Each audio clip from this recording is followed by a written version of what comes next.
দালানের মাঝখানে গালচের আসন পেতে গোটা আষ্টেক 10 বাটি আর অভব্য রকমের বড় একখানা থালা সাজিয়ে আহারের আয়োজন করা হয়েছে। জামাইয়ের নয়, বেহাইয়ের। নতুন বৌমার বাপ এসেছেন বিদেশ থেকে। বাড়ির গৃহিণী নাকি নিতান্তই লজ্জাশীলা, তাই অতিথির অভ্যর্থনার ভার স্বয়ং বধূমাতারই। তা অযোগ্য অধিকারীর হাতে ভার ন্যস্ত হয়নি। নতুন বউ ছেলে মানুষ হলে কি হয়, 3 জনের আহার্য বস্তু একজনের জঠর গুহায় চালান করিয়ে দেবার চেষ্টার জন্যে যে অধ্যবসায়ের প্রয়োজন, সেটা তার আছে। শ্বশুরবাড়িতে বাপ ভাই কুটুম, কাজেই বাপের অতিভোজনের জন্য পীড়াপিড়ি না করবে কেন অনুপমা? বাপ হেসে বলেন, খুব যে গিন্নি হয়ে উঠেছিস দেখছি। আমার সঙ্গেও কুটুম্বিতা? এত কখনো খাই আমি? খান না সে কি আর অনুপমাই জানে না? কিন্তু উপরোধটাই রীতি যে। তাছাড়া শাশুড়ি সামনাসামনি না এলেও আনাচে কানাচে আছেন কোথাও, পরে বউয়ের ত্রুটি ধরবে না। তাই অনুপমা সোৎসাহে বলে, আচ্ছা মাছ টাছ না খেতে পারো থাক, পায়েস মিষ্টি এগুলো তো খাবে। এ সন্দেশ এদের দেশ থেকে আনানো, ফেললে চলবে না বাবা। না চলে তো তুই খা বসে বসে, বলে বাপ হেসে উঠে পড়েন। অপচয় সম্বন্ধে কোনো বক্তৃতা না দিয়েই ওঠেন। সাল তারিখের হিসেবের ঘটনাটা 2 যুগ আগের। অপচয়ের ভয়ে অপ্রচুর আয়োজনটা ছিল তখনকার দিনে বিশেষ নিন্দনীয়। একজনকে খেতে বসিয়ে কেবলমাত্র একজনের উপযুক্ত দেওয়া সে কেমন? ফেলা ছাড়া না হলে আবার আদর জানানো কি? আহার্য বস্তুর ওপর মমত্ববোধটা তো মানসিক দৈন্য। অতি বড় কল্পনা বিলাসী ও তখন রেশনের বাজারের দুঃস্বপ্ন দেখেনি। অতএব কাক না বেড়াল সম্বন্ধে কিছু মাত্র উদ্বিগ্ন না হয়েই অনুপমাও বাবার সঙ্গে সঙ্গে উঠে যায় এবং পাশাপাশি চলতে চলতে প্রায় অস্ফুট স্বরে বলে, আমাকে নিয়ে যাবার কথা বলবে তো বাবা? এতক্ষণ বলতে পারেনি, জানতো খাবার সময়টা অনেকের দৃষ্টি নিবদ্ধ আছে এদিকে। বাপ ও মেয়ের সঙ্গে স্বরে মিল রেখে বলেন, বলবো বলেই তো এসেছি। এবারে একলা ফিরে গেলে তোমাদের মা ঠাকরুনটি কি আর আস্ত রাখবেন আমাকে? ভাবছি কাল সকালের গাড়িতেই নিয়ে যাব। আশায় আশঙ্কায় উদ্বেগে উৎকণ্ঠায় কণ্টকিত কিশোরীর হৃদয় এক মুহূর্ত অপেক্ষা করতে রাজি হয় না। কাল সকাল সে যেন সুদূর ভবিষ্যৎ। কিন্তু বউ বলে কথা, 2 যুগ আগের বউ। বাপের বাড়ি যাবার ইচ্ছা প্রকাশটাও অমার্জনীয়, অপরাধ। তাই পাকা গিন্নির মতো ফিসফিস করে বাবাকে উপদেশ দেয়। অনুপমা বেশ গুছিয়ে গাছিয়ে বলে, বাবা জানোই তো আমার শ্বশুর একটু রাগী মানুষ। একটু? বাপ প্রায় স্পষ্ট হেসে ওঠেন, বলে, বিলক্ষণ। চ্যাটাং চ্যাটাং কথা শুনলে মেজাজ ঠিক রাখা যায় না। যাকগে, এবারে যেমন করে হোক বলে কয়ে কঞ্চিত আশ্বস্ত অনুপমা বাপকে চোখ টিপে ইশারা করে, চুপ করো তো। কোথায় যেন পায়ের শব্দ হলো। বাপের কাছে নিয়ে যাবার আবেদন করছে। এ অপরাধ ধরা পড়লে রক্ষে আছে? শাশুড়ি লজ্জাশীলা হতে পারেন, তা বলে এত দূর সহ্যশীলা তো হতে পারেন না সত্যি। ঘণ্টাখানেক পরে সেই দালানেই শতরঞ্চের আসন বিছিয়ে আর গোটা 4-5 বাটি ঘিরে থালা সাজিয়ে আহারে বসেছেন বাড়ির কর্তা। সামনে পাখা হাতে অনুপমা। ইনি কুটুম্ব না হলেও অনুরোধ উপরোধের মাত্রাটা ওঠে প্রায় কুটুম্বের পর্যায়ে। সেটাও রীতি। ছেলের বউ যত্ন আত্তি করবে, এই তো স্বাদ মানুষের। তা সে স্বাদ মেটাতে জানে অনুপমা। কর্তা বেশ খানিকক্ষণ খাওয়ার পর একসময় মুখ তুলে যেন হঠাৎ মনে পড়ার ভঙ্গিতে বললে, হ্যাঁ ভালো কথা, তোমার বাবা যে নিয়ে যেতে চাইছেন তোমাকে। বাবার কথা বাদ দিন, বলে পাখাটা জোরে জোরে চালাতে থাকে অনুপমা। হৃদস্পন্দনের দ্রুত ছন্দটা পাছে ধরা পড়ে, তাই আরও ব্যস্ততা। বাদ দিলে চলছে কই গো? শ্বশুর ঠাকুর শ্লেষের ভঙ্গিতে কথা শেষ করেন। তিনি একেবারে নাছোড়বান্দা। মেয়ে নিয়ে না গেলে তোমার মা নাকি তাকে বাড়ি ঢুকতে দেবেন না শুনলাম। ওই তো হয়েছে জ্বালা। দইয়ের ওপর চিনি দিতে দিতে অনুপমা যেন অগ্রাহ্য ভরে বলে, মার যে কি বাতিক, মেয়েকে দেখতে ইচ্ছে হলেই কান্না জুড়ে দেবেন। আচ্ছা, এ কি বাবার কি কম মুশকিল? সেবারে অমন পুজোর সময় দিদির আসবার কথা ছিল, আসা হলো না বুঝি? বাস, মার 7 দিন খাওয়া বন্ধ। পুজোর সময় কোথায় নতুন কাপড় চোপড় পরবেন তা নয়। আচ্ছা, সব সময় কি আশা বললেই আশা হয়? সংসারের সুবিধে অসুবিধে দেখতে হবে না? শ্বশুরের মুখের মেঘ কেটে ঈষৎ কৌতুকের বিদ্যুৎছটা দেখা দেয়। আমি তো তোমার বাবাকে কথা দিলাম বলে পায়েসের বাটিটি কাছের গোড়ায় টেনে নেন। অনুপমার মুখেও বিদ্যুৎ রেখা, কিন্তু সুকৌশলে তার উপর একখানি নকল মেঘ ঢাকা দিয়ে হাতের পাখা নামিয়ে গালে হাত রেখে বললেন, সে কি বাবা, কথা দিলেন কি? মার এই শরীর খারাপ, 2 দিন বাদে ঠাকুরঝি আসবেন, বামুন ঠাকুর দেশে যাব বলেছে। দুশ্চিন্তায় যেন মুষড়ে পড়ে অনুপমা। তা বললে কি হবে? কথার পিছনে ড্যাশ টেনে কর্তা জলের গ্লাসে 2খানা পাতিলেবু নিংড়ে তাড়িয়ে তাড়িয়ে জলটি খেতে থাকেন। অনুপমার মা অবুঝ হতে পারেন, তাই বলে অনুপমা তো হতে পারে না। সে নুনের পাত্র চিনির কৌটো গুছিয়ে তুলতে তুলতে বিচক্ষণভাবে বলে, এ সময় আমি হঠাৎ বাপের বাড়ি গিয়ে বসে থাকলে ঠাকুরঝি কি মনে করবেন বাবা? বাবাকে আপনি ওই কথাই গুছিয়ে বলে দিন। তা হয় না বৌমা। কর্তা মাটিতে বাঁ হাতের ভর দিয়ে ধীরে ধীরে উঠে বলেন, মরদ কা বাত হাতি কা দাঁত। একবার যখন হ্যাঁ বলেছি, তখন ত্রিভুবন উল্টে গেলেও তার নড়চড় হবে না। তবে আর কি করতে পারে অনুপমা? মাত্রাতিরিক্ত উজ্জ্বল মুখের ভাবটা ম্লান করে আনতে একটু বেশি সময় লাগে বলেই তৎপর হয়ে শ্বশুরের খড়ম খড়কে গামছা ইত্যাদি এগিয়ে দিয়ে তবে বলে, মুশকিল হলো। মাঝামাঝি হঠাৎ এখন নিয়ে যাবার জন্য যে কি দরকার পড়ল বাবার বুঝিও না। মার শরীরটা খারাপ।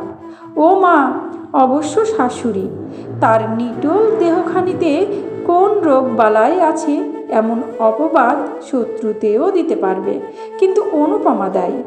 কাকগিন্নি উভয়ের মনোরঞ্জন এক উৎকৃষ্ট দাওয়াই। পরবর্তী সিন দালানে নয় ঘরে, দিনে নয় রাত্রে।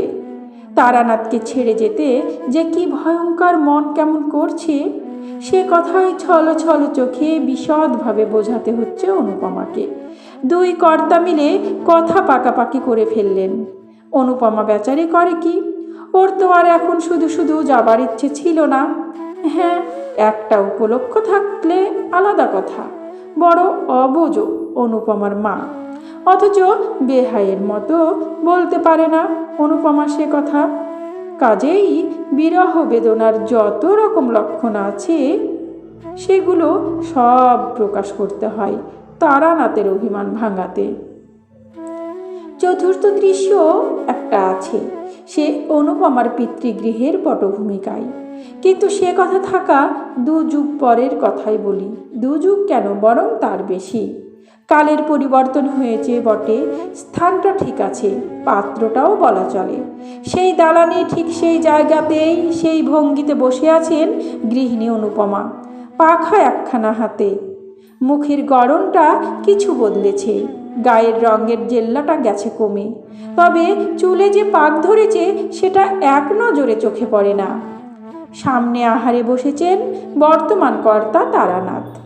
25-এর উপর আর 25 যোগ করলে যে পরিবর্তনটুকু অবশ্যম্ভাবী, তার বেশি কিছু পরিবর্তন দেখা যাচ্ছে না তারানাথের আকৃতিতে।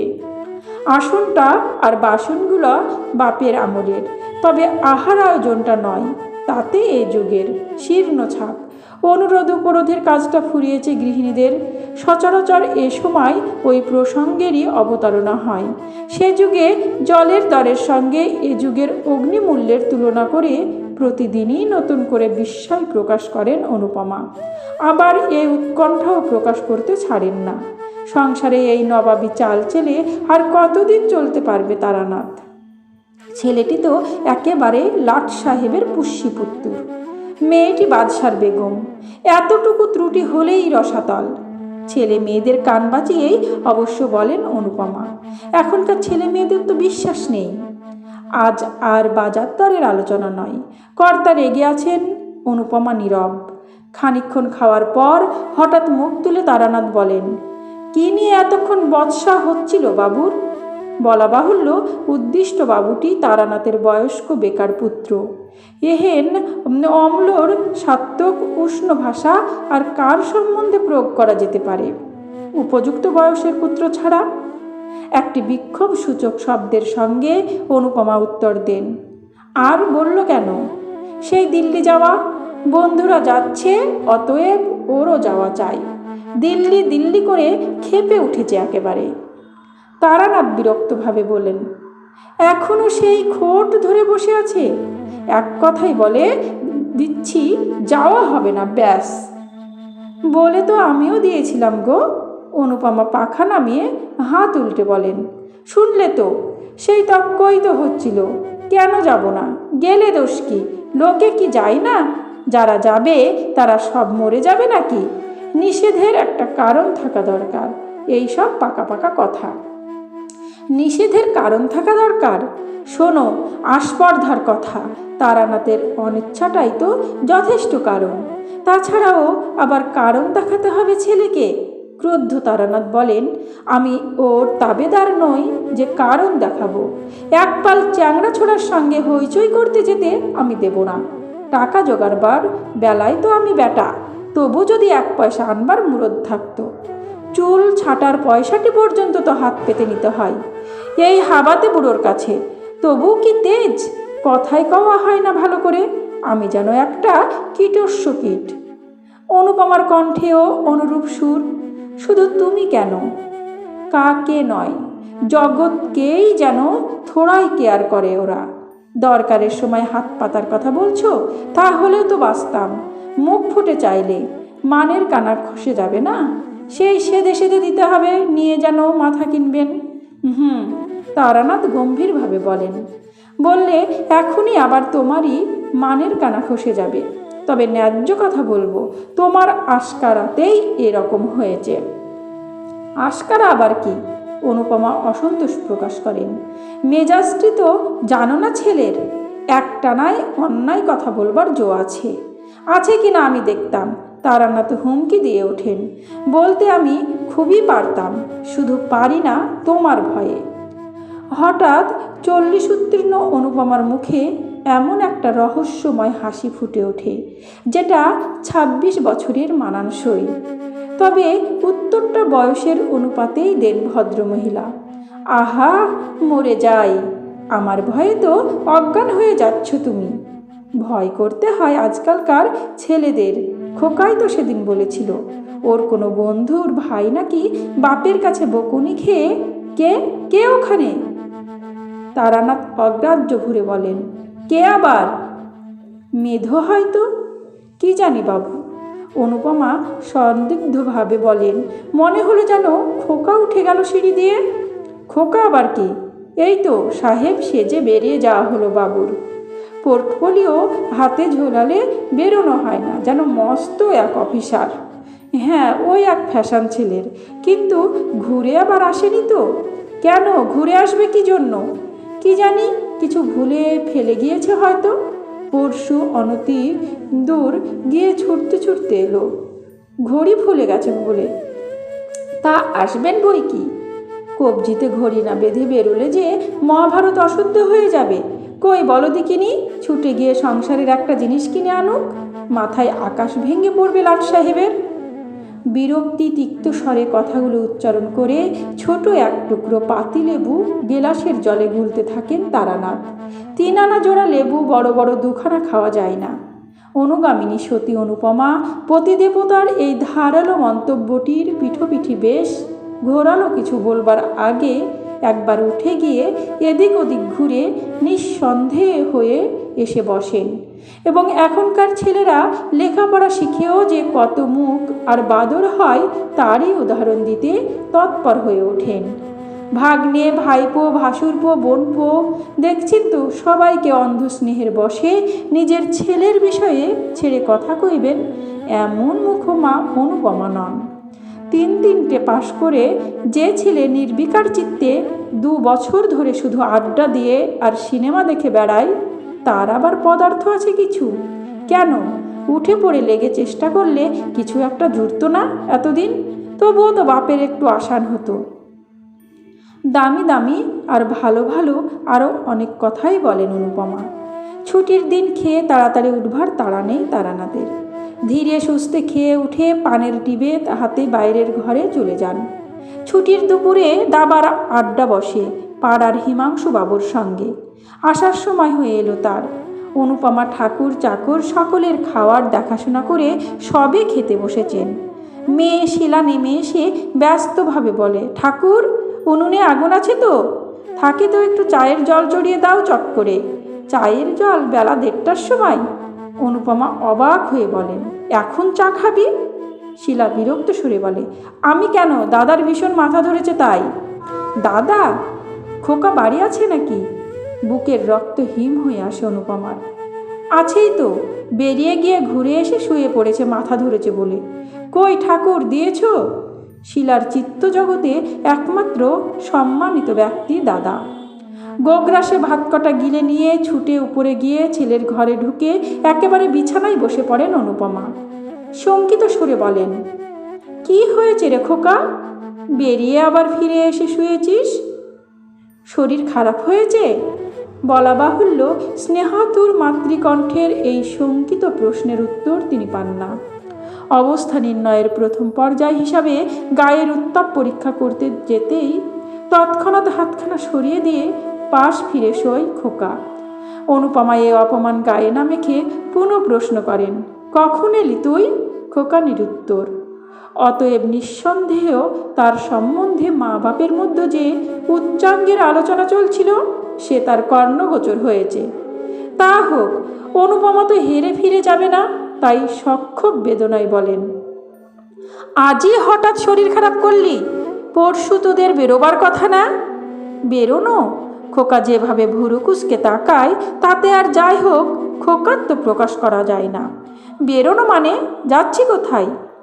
অনুপমা যেন অবোধ, অনুপমা যেন আত্মবিস্মৃত, অনুপমার যেন এখনও শৈশবকাল কাটেনি।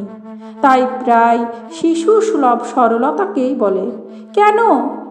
তুই যে বলেছিলি মঙ্গলবারে স্টার্ট করবে ওরা।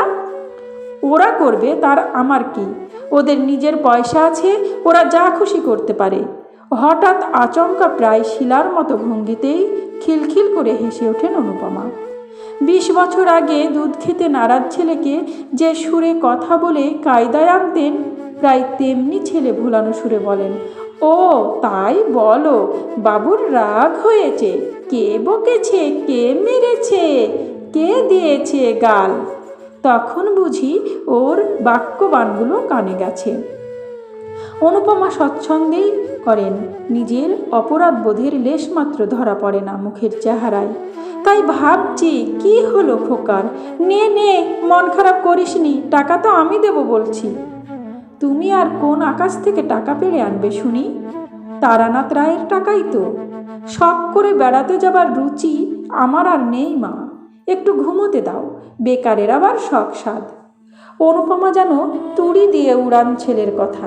হ্যাঁ, বড় তুই বুড়ো হয়েছিস, রোজগারের বয়স পার হয়ে গেছে একেবারে, তাই বেকার বলে একেবারে দেগে দে নিজেকে। ওর কথায় আবার মানুষ রাগ করে? কথার কোনো মাথা আছে? ওর কথা ধর্তব্য করতে হলে তো ভালো খেতে নেই, ভালো পড়তে নেই, আত্মীয় বন্ধুর বাড়ি যেতে নেই, স্বাদ আহ্লাদ সব শিখেই তুলে রেখে খালি টাকা আনা পায়ের হিসেব কষতে হয়। উচিত তাই, খোকা শ্লেষের সুরে বলে, অন্তত যতদিন ওর অন্ন ধ্বংসাচ্ছি। তাই বই কি, আমি তো আজীবন ওর অন্ন ধ্বংসাচ্ছি করছি যে, তাই ওই সামনাসামনি দুটো মন রাখা কথা কয়ে যা তা বুঝিয়ে একটু ঠান্ডা রাখা, বুঝলি? গোয়ার তুমি করে কাজ পণ্ড করে লাভ কি? তোর ঠাকুরদা ছিলেন কি দুর্দান্ত রাগী, কিছুতেই যদি একবার না বলেছেন তো হ্যাঁ করায় কার সাধ্যি? আমি শুধু ভুলিয়ে ভালিয়ে খোসামত করে। খোকা এইবার উঠে বসে, উদ্ধতভাবে বলে, কেন করেছে? অন্যায় করেছে। খোসামত করবে কিসের জন্যে? বাবাকেও চিরকাল ভয় করে করে আর খোসামত করে করে এই অবস্থা। কিন্তু কেন? তোমার নিজের একটা সত্তা নেই? ভালো মন্দ বিচার বিবেচনা নেই? যুক্তিতর্ক নেই? সূক্ষ্ম একটি হাস্যরেখা ফুটে ওঠে অনুপমার বাঁকা ঠোঁটের কোণে। যুক্তিতর্ক? অনুপমার ভিতরে যুক্তিতর্ক নেই। এত অজস্র আছে যে তার প্রবাল স্রোত সমুদ্র স্রোতের মতো ভাসিয়ে দিতে পারে বাপ ছেলে দুজনকে। কিন্তু ভাসিয়ে দিলে চলে কই অনুপমার বিচার বিবেচনা? সেটা যে আছে তার প্রমাণ দিতে গেলেই তো সংসার করা হবে। কবে ঘুচে যেত অনুপমার? আর সত্তা, সে বস্তুটাও তো আমসত্বের মতো জলে গুলে রোদে শুকিয়ে ভাড়ারজাত করা হয়েছে। খোসামদের বিরুদ্ধে তো এত তরপানি ছেলের, তাকেই বা এতক্ষণ কি করলেন তিনি মা হয়ে? কিন্তু এসবের কিচ্ছুটি উচ্চারণ করেন না অনুপমা। সূক্ষ্ম হাসির রেখাটা সূক্ষ্মতর হয়ে মিলিয়ে যায়, শুধু ম্লান কণ্ঠে বলেন, কেন নেই? সে আর তুই কি বুঝবি খোকা? লেখাপড়া শিখে পণ্ডিত হলেই কি সব বোঝা যায়? আমার মনে আর দুঃখ দিস নে বাবা। তোর সব বন্ধুরা দিব্যি বেড়াতে যাবে আর তুই পড়ে থাকবি, এ আমি সইতে পারবো না। উনি না হয় একটু রাগই করবেন, নিজে কখনো কোথাও যেতে পাইনি, জগতের কিছু কখনো দেখেনি, চিরদিন বন্দি হয়ে থেকেছে। তোরা মন খুলে সব করলেও শান্তি আমার। খোকা অপ্রতিভ দৃষ্টিতে তাকিয়ে দেখে, মনে হয় যেন মায়ের দু চোখের তারায় পুঞ্জীভূত হয়ে আছে সেই চিরদিনের ক্ষোভ, বঞ্চিত জীবনের, বন্দি জীবনের, নিরুপায় জীবনের। অতঃপর কথার মোড় ঘুরে চা হাতে করে এসে শিলাও যোগ দেয়। খোকার টাকা হলে মাকে কোন কোন দেশে বেড়াতে নিয়ে যাবে তারই আলোচনা চলে। খোকার যেটা পছন্দ অনুপমার হয়তো নয়। তার মতে কত দুঃখে বেড়ানো, তা মৌসুরি কেন, বরং পুরী, ভুবনেশ্বর শিলার আদর্শ দাদা। অতএব সে মার পছন্দকে উপহাস করে। খোকা আবার তখনই মত পাল্টায়, কেন পুরী ভুবনেশ্বর কি যাতা জায়গা, ভারতের স্থাপত্য শিল্পের পৌরাণিক নমুনা। মার পছন্দকে বরং তারিফই করতে হয়। অতএব তাই তৎক্ষণাৎ শিলার কটকি শাড়ি কেনা হয়, ক্ষেত্তরের কাঁসার বাসন, আবার পরবর্তী ট্রিপটা সম্বন্ধে গবেষণা চলে। 1:30 বেলা গড়িয়ে 4:30টায় ঠেকে। হঠাৎ যেন দরজার কাছে বোমা ফাটে। বলি, আজ কি আর চাটা হবে না? শিহরিত অনুপমা ঘড়ির দিকে তাকিয়ে দেখেন 4:40। সর্বনাশ, ঠিক 4টে বেলা হচ্ছে, তারানাথের টি টাইম। সময় উত্তীর্ণ হয়ে গেলেই যে তারানাথের হার্টের ট্রাবল বাড়ে। আচমকাই এই প্রশ্ন, বোমাঘাতে নিজের হার্টের অবস্থা যাই হোক, মুখের চেহারাটা ঠিকই রাখেন অনুপমা। সহজ আফসোসের সুরে বলেন, ও মা, এত বেলা হয়ে গেছে, দেখো কাণ্ড। শিলা, তুইও তো আচ্ছা মেয়ে, মেধুরই বাকি আক্কেল, বেহুশ হয়ে ঘুমোচ্ছে হয়তো। সত্যি স্বর মাধুর্যে যতটা তিক্ততা ঢালা সম্ভব তা ঢেলে তারানাথ মন্তব্য করেন, মাইনে করা চাকর বাকরের আক্কেলটাই বেশি হওয়া উচিত বটে। স্বামীর কথার উত্তরে জিভের আগায় কোনো কথাটা আসছিল না অনুপমার। বিনি মাইনের চাকরানির উচিত বোধের প্রশ্ন কি জানি আসে না তো, কাজেই বোঝা যায় না, শুধু স্বাভাবিক খেদের সুরই ধ্বনিত হয় তার কণ্ঠে। এই দেখো না, ছেলেটা আবার শরীর খারাপ বলে এসে শুয়েছে, কে জানে জর্জরি হবে কিনা যেদিন কাল। পরবর্তী সিন দিনে নয় রাত্রে। এ ঘরে নয় ও ঘরে। ঘরের দরজায় খিল লাগানোর পর টাইকো সোডা ট্যাবলেট দুটো আর জলের গ্লাসটা কর্তার হাতে তুলে দিয়ে পানের ডিবেটি নিয়ে বিছানার ওপর গুছিয়ে বসেন অনুপমা। পান মজাবার বহুবিধ উপকরণপূর্ণ কৌটোটি খুলে এক টিপ মুখে ফেলে বলেন, বুকের কষ্টটা বেশি হচ্ছে না তো? তোমার তো আবার সময়ের একটু এদিক ওদিক হলেই কি, তাকানো নেই কেন? রাগ হয়েছে বুঝি? না, তোমাকে নিয়ে আর পারা গেল না। ছেলে মানুষের মতো রাগ অভিমানটা ঠিক আছে এখনো। ছেলেটাও হয়েছে তেমনি, বাপের আর কোনো গুণ। পান রাগ গুণটা পেয়েছেন 16 আনা। তখন তোমায় বললাম খোকার শরীর খারাপ হয়েছে। শরীর নয়, মোটেই মেজাজ। ওই যে বন্ধুদের সব গোছগাছ হয়ে যাচ্ছে, তাই মেজাজ খাপ্পা। রেগে টেগে হুকুম দিয়ে দিয়েছি আমি যে তো শেষটাই মঞ্জরে থেকে সত্যি রোগ করবে। সুধীর শ্যামল সবাই যাচ্ছে যখন, যাগ্গে একবার দিল্লি গিয়ে কি 4খানা হাত বেরোয় দেখি। হ্যাঁ, একটা চাকরি জোগাড় করে আসতে পারে, তবে বলি বুদ্ধি। শ্যামলের মামা না জানো, খুব বড় চাকরি ওখানকার। আচ্ছা, হ্যাঁ গো, তোমাদের সুবোধবাবুও না দিল্লিতে বদলি হয়েছেন আজকাল? হয়েছে তার কি? তারানাথ বিদ্রুপ হাস্যে বলেন, তোমার ছেলে গিয়ে দাঁড়ালেই একটা চেয়ার এগিয়ে দেবে। যাও। হেসে ফেলেন অনুপমা। হাসিটা 10-20 বছর আগের টাইপের। হেসে বালিশের উপর এলিয়ে পড়েন। তোমার শব্দতেই ঠাট্টা। সরো দেখিনি, একটু শুই ভালো করে। ওই যা, মশারিটা টাঙ্গাবো ভাবলাম যে।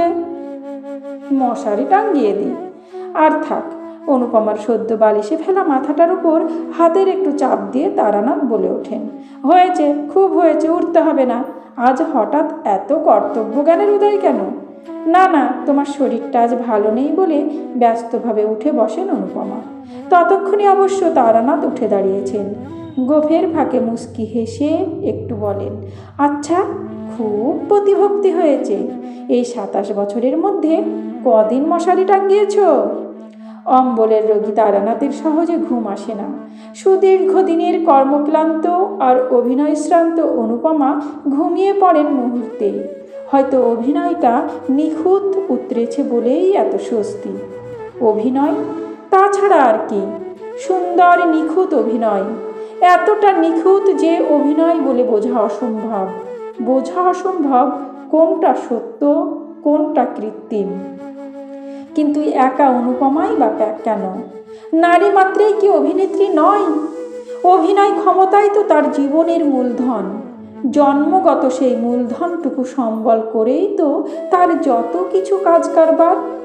সে মূলধন যার যত বেশি, তারই তো সংসারে তত বেশি প্রতিষ্ঠা, প্রতিপত্তি, সুনাম, সুখ্যাতি। নদীর মতো আপন বেগে প্রবাহিত হতে চাইলে চলবে কেন তার? একদিক ভরাট করে তুলতে অপর দিকে ভাঙন ধরাবার মতো বোকামি তার নেই। 2 কুল সযত্নে রক্ষা করে চলতে হয় তাকে। রক্ষা করতে হয় সংসার, রক্ষা করতে হয় দাঁড়াবার ঠাঁই। অনাদরকে তার বড় ভয়, বড় ভয় অবহেলাকে। নাকি এ তথ্যের সবটাই ভুল? কোনোটাই তার অভিনয় নয়। চিরন্তনী নারী প্রকৃতির মধ্যে পাশাপাশি বাস করছে সম্পূর্ণ আলাদা 2টি সত্তা, জননী আর প্রিয়া। নিজের ক্ষেত্রে সে স্বয়ং সম্পূর্ণ। মমতাময়ী নারী তার এই বিভিন্ন 2টি সত্তা বিশাল পক্ষপুটের আড়ালে সযত্নে আশ্রয় দিয়ে রেখেছে চির শিশু অবধ পুরুষ জাতিকে। ছলনাটা তার ছলনা নয়, করুণা। এই করুণার আওতা ছাড়িয়ে ছলনালেশহীন উন্মুক্ত পৃথিবীতে বেপরোয়া শিশু ভোলানাথের দলকে যদি মুখোমুখি দাঁড়াতে হতো, কদিন লাগত পৃথিবীটার ধ্বংস হতে। সমাপ্ত। গল্প অভিনেত্রী। কলমে আশাপূর্ণা দেবী, কণ্ঠে আমি রোজি।